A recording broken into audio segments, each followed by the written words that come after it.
So, good morning, everyone. So, today we are going to start module 2 of this power electronics and instrumentation subject.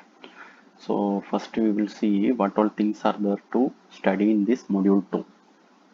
So, in module 2, first introduction to switched mode regulators. What all are switch mode regulators and what are the different types of switched mode regulators? Mainly DC to DC converters.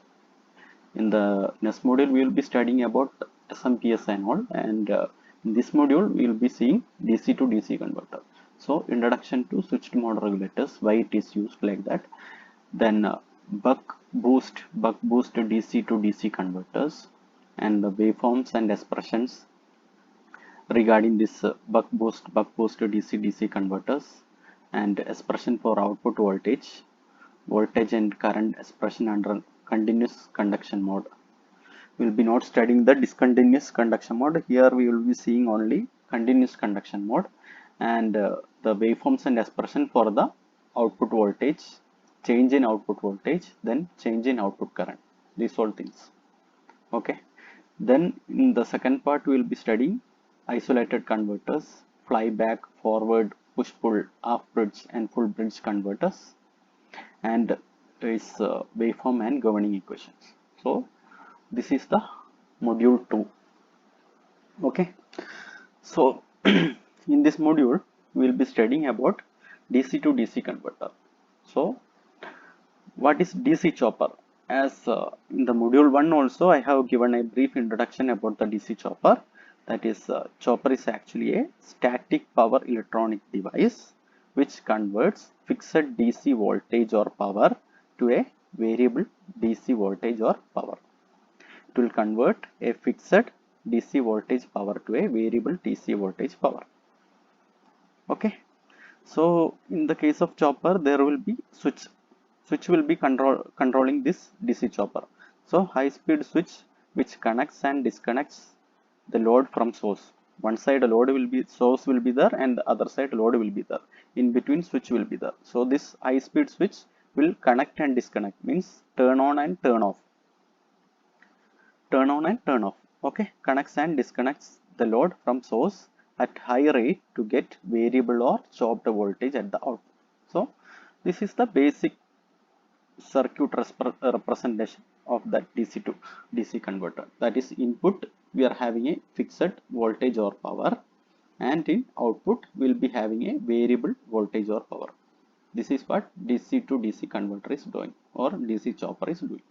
Here you can see this waveform. Fixed input DC voltage is here, and it is converting to variable DC output voltage based on the switching activity, that is turn on and turn off of the switch. Okay, so this is generally a DC chopper.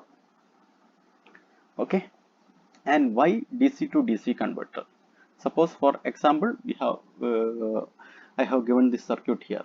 Here we are having a fixed 100-volt input, and we want to convert it to a 50-volt step down 50-volt load. We require a 50-volt voltage at the load side. So in input side we are having 100-volt, and in output side we require a 50-volt. Okay, so normally what we will be doing, we will be putting an external resistance here. Okay, we will be putting an external resistance here, so that 50-volt will be dissipating here and 50-volt will be dissipating here. So in output load it will become 50-volt.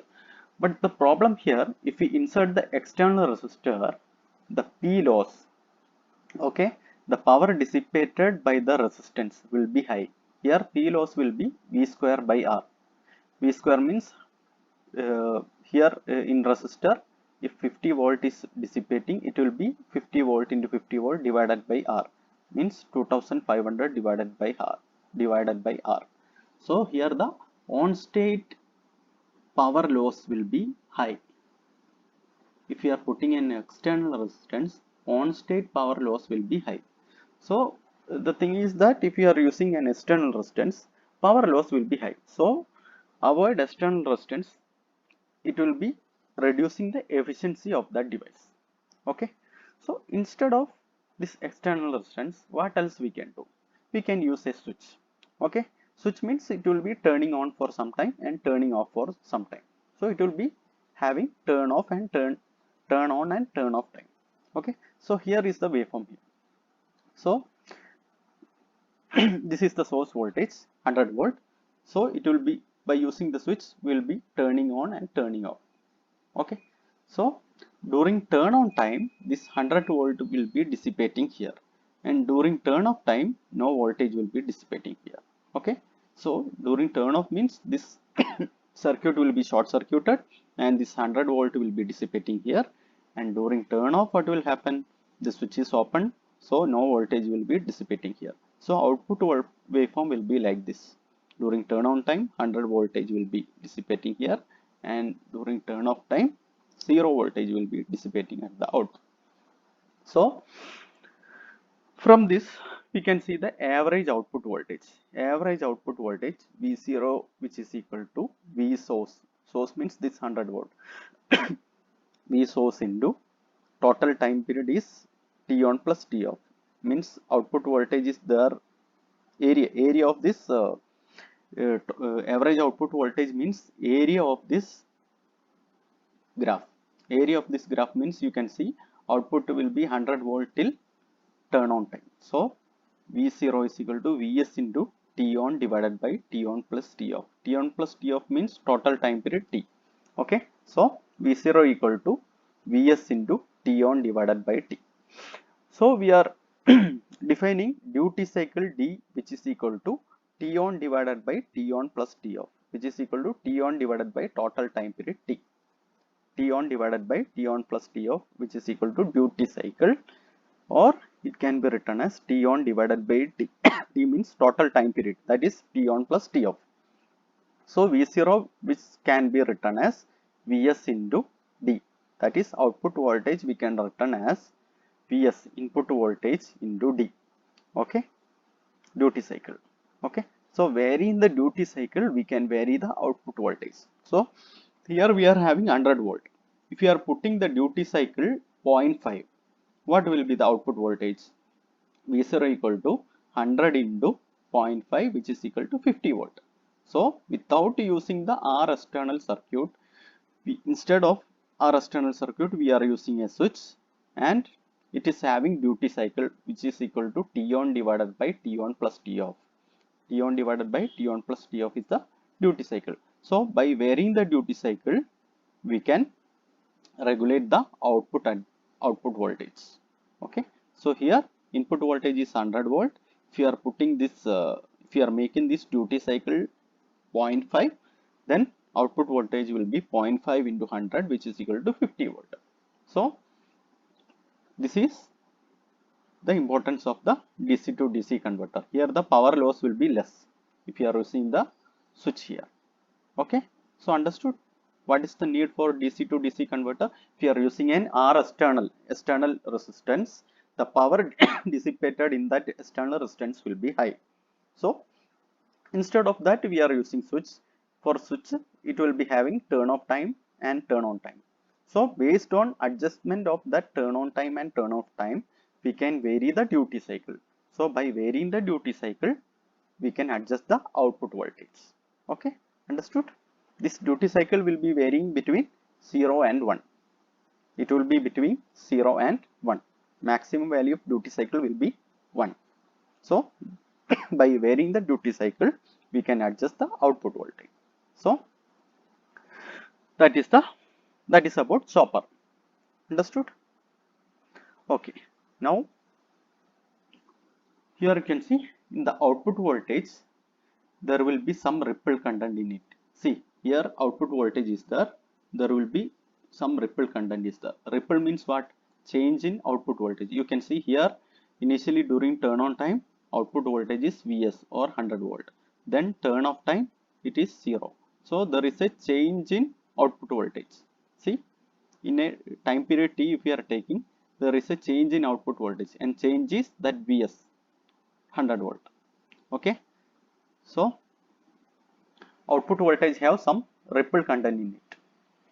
change in voltage, Vs in the figure. See here, Vs is the change in output voltage. So we have to reduce that ripple content. Ripple content means change in output voltage. So at output, more harmonics is present. Harmonics is there. Here you see, here during turn on time, output voltage is Vs, and during turn off time, output voltage is 0. Then again turn on time, output voltage is Vs, then turn off time, output voltage is 0. So ripple is there. So we have to reduce this ripple. Otherwise, we can't use this chopper for chopper in DC applications, because in DC applications that load will be either DC motor or something like DC devices. So for that, if ripple content is there, means AC content is there, means it will not work properly. So we have to reduce the ripple content or change in the output voltage at the output side. Okay, so how it is possible? So it is not desirable to use DC devices like DC motor instead of load in the figure, as harmonics is present in the output. Harmonics is present in the output. So DC devices like DC motor we can use in this instead of load, because harmonics is present. It is not desirable for the DC devices. Okay, so what will be doing for reducing that ripple content? So to reduce that ripple content, a capacitor is placed in parallel with load. As the value of the capacitance increases, the ripple will be less. So here, parallel to load, we will be putting a capacitor. So if you are putting this capacitor, what will be happening? This ripple content, that change in output voltage, sudden change in output voltage will be reducing. Ripple will be reducing at the output side. Okay. So similarly, output current also varies. Output current also varies. When switch is on, current will be flowing through this load. When switch is off, current will not be flowing through this load. So output current also it will be varying. So when switch is on, output current will be there, and switch is off, output current will be 0. So to reduce that current harmonics, we will be putting an inductor in series with the load. Inductor we will be putting series with the load in order to reduce the current ripple, means change in current. So here in this circuit, we will be adding a L and C. What is the purpose of this capacitor C? Capacitor C will be putting parallel to the load, so that voltage ripple, output to voltage change, we can reduce to some extent. And also to reduce the current ripple, we will be putting an inductor series to this load. Okay. So by using required L and C, we can make the output voltage and output current ripple free. Okay. For that purpose, we are using this L and C along with this switch. Okay. Understood. So initially we are using this switch for what purpose? To reduce that power loss. We have seen here now, for reducing that power loss, we are using the switch. So in switch, we are having turn on time and turn off time. So adjusting this turn on time and turn off time, we will be adjusting this turn on time and turn off time. We will be adjusting the duty cycle so that the output voltage can be controlled. Okay. And here in output voltage, there will be harmonics. To reduce that harmonics in the output voltage, we will be placing a capacitor parallel to the load. As the capacitance value increases, the output ripple content will be reducing. Okay. And also similarly to that of voltage ripple, current ripple will be there. So to reduce the current ripple, we will be putting an inductor series to the load so that the current ripple will be reducing. Okay. And one more thing, that switch we have told na, when the switch is on, inductor will be charging. When the switch is on, the inductor will be charging here. And switch is off means switch is open. There should be a path for that inductor to discharge. Okay. So when switch is on, this inductor will be charging by using this source voltage. Okay. Switch is on means this inductor will be charging with this source voltage. And when the switch is off, there should be a path for inductor to discharge the stored charge. Understood? So switches off means there is no path here. So we have to provide one path so that the inductor, what all the charges present in the inductor, it should discharge when the switch is off. So here we will be providing a freewheeling diode so that when the switch is off, the stored charge in the inductor can be discharged through this path, because when the switch is off, this diode will become forward bias, and a path here, a short circuit path here will be existing. So the charge stored in the inductor can be dissipated across this load. Understood? So a freewheeling diode also introduced to this circuit.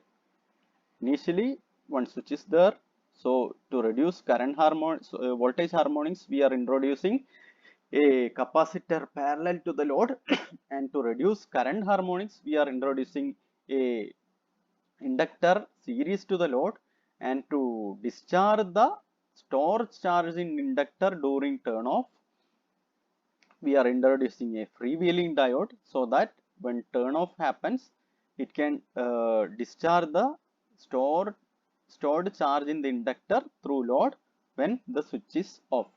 When switch is off, it can discharge the stored charge in the inductance across this load if we are providing this freewheeling diode. Okay, so this circuit is called as a DC to DC converter. Okay, initially we have seen one chopper, it will be having a switch and load. It will be having a switch and load. If you are changing the duty cycle of that switch, we can control the load. But in the case of that chopper, it can be used in practical application, because in the output voltage and output current there will be a ripple. So in order to reduce the ripple in output voltage, we will be placing a capacitor C so that in parallel with the load, so that the capacitance increases means the output ripple voltage will be reduced. Ripple in the output voltage will be reduced. And similarly, we will be having current harmonics at the output. So in order to reduce the current harmonics at the output, we will be putting an inductor series to the load. But here another problem arises when the switch is off, means when the switch is on, the inductor will be charging by this source voltage, and switch is off, the inductor should be discharging what all the charges stored in the inductor. So there should be a path provided when the switch is on. So we will be putting a freewheeling diode so that when the switch is off, the inductor will be discharging the charge stored in the inductor across this load through this short circuited freewheeling diode. So chopper is nothing but just a load and the switch, and if you are adding this freewheeling diode, inductor and capacitor, it will become a DC to DC converter. So that is the major difference between the DC to DC converter and the chopper. Chopper means just a switch and a load. Okay, so for a chopper, one switch and load, it cannot be used for practical purpose as ripple present in output voltage and current. In order to make output current and voltage ripple free, proper value of L and C is required, and to circulate the current during off condition, a freewheeling diode is required. So that is a DC to DC converter. Here this circuit is a detailed about this circuit will be coming in the next topics. Okay, so DC to DC converter, here the switches used will be power MOSFET, IGBT or power BJT, etc. So and also this DC to DC converter will be divided into boost converter, buck converter, buck boost converter. A boost converter is a device or a power converting device or a switching regulating device that converts a low value of DC to a higher value of DC. Boost converter will be converting it is a converting device that it converts a low value of DC voltage to a higher value of DC voltage. low value DC voltage to higher value of DC voltage, means boost converter. Buck converter is a device that convert a value of DC input to a lower value of DC output, means output voltage will be less than input voltage in the case of buck converter. Output voltage will be more than input voltage in the case of boost converter. And third one is buck boost converter. It's a device that convert either a low value of DC to high value of DC or a high value of DC to low value of DC. Either of this, that is, as the name indicates, buck boost converter. It will be converting either a low value of DC to high value of DC or a high value of DC to low value of DC. Okay, and also in that previous pages we have seen that output voltage is equal to input voltage into T on divided by T. T means T on plus T off. Whereas duty cycle is defined as T on divided by T on plus T off. That is V0. Output voltage can be written as Vs into D. Vs into D means source voltage into duty cycle. That is and also D equal to T on by T. T on divided by total time period T. So T on can be written as dt, and also T we can written as T on plus T off. T on then T off will be is equal to T minus T on. Already T on it is written as dt, so T minus dt. So T off can written as 1 minus D into T. So these two expressions you have to keep in mind. Okay. One is duty cycle is equal to T on divided by T on plus T off. That should keep in mind. And another one is T on is equal to dt and T off is equal to 1 minus D into T. How we are getting? We are getting D equal to T on divided by total time period T. So T on equal to dt. Okay, and also T equal to T on plus T off.